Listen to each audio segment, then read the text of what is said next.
विधानसभा अध्यक्षांकडून नाना पटोलेंचं दिवसभरासाठी निलंबन। लोणीकरांच्या वक्तव्यावरून आक्रमक झालेल्या पटोलेंचा अध्यक्षांच्या समोरील राजदंडालाही स्पर्श।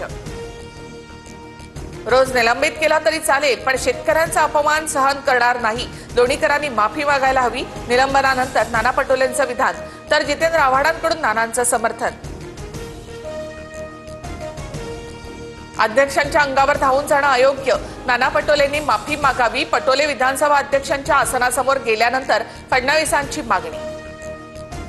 लोणीकरांनी माफी मागितली असती तर प्रकरण मिटलं असतं। शेतकऱ्यांचा अपमान झाल्यास आवाज उठवणार, आदित्य ठाकरे यांची प्रतिक्रिया। बीडमधील अल्पवयीन मुलीच्या विनयभंग प्रकरणाची एसआयटी चौकशी करणार। वरिष्ठ पोलीस अधिकाऱ्याच्या नेतृत्वामध्ये चौकशी होईल। मुख्यमंत्री फडणवीसांची माहिती। धनंजय मुंडेंना राजीनामा द्यावा लागल्याचं दुःख। बीड विनयभंग प्रकरणात लवकरच दूध का दूध पाणी का पाणी होणार, संदीप क्षीरसागर यांची टीका। मराठी जनांनी सरकारला नमवलं, वाजत गाजत गुलाल उधळत मेळाव्याला या। हिंदी GR रद्द झाल्यानंतर राज आणि उद्धव ठाकरेंचं एकत्र पत्र। 5 जुलैला वरळीमध्ये मेळावा होणार। उद्धव ठाकरेंचा GR असेल तर समोर आणा आणि जाळा। हिंदीच्या GR वरून राऊतांचं फडणवीसांसह भाजपला आव्हान, तर फडणवीसांनी शिवसेना फोडण्याचा GR काढला तरी मराठी माणूस एकत्र, राऊतांचं उत्तर।